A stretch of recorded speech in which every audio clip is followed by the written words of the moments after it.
قال رسول الله صلى الله عليه وسلم: من قرأ قل هو الله أحد حتى يختمها 10 مرات بنى الله له قصرا في قال رسول الله صلى الله عليه وسلم: من قرأ قل هو الله أحد حتى يقول النبي صلى الله عليه وسلم: من قال لا إله إلا الله والله أكبر، لا إله إلا الله وحده، لا إله إلا الله ولا شريك له، لا إله إلا الله له الملك وله الحمد، لا إله إلا الله ولا حول ولا قوة إلا بالله.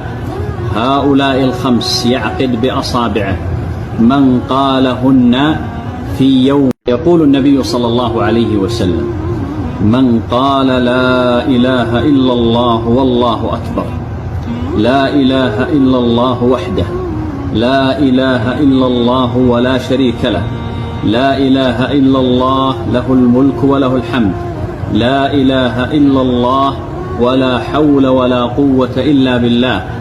هؤلاء ال5 يعقد بأصابعه، من قالهن في يوم. يقول النبي صلى الله عليه وسلم: من قال لا إله إلا الله والله أكبر، لا إله إلا الله وحده، لا إله إلا الله ولا شريك له، لا إله إلا الله له الملك وله الحمد، لا إله إلا الله ولا حول ولا قوة إلا بالله.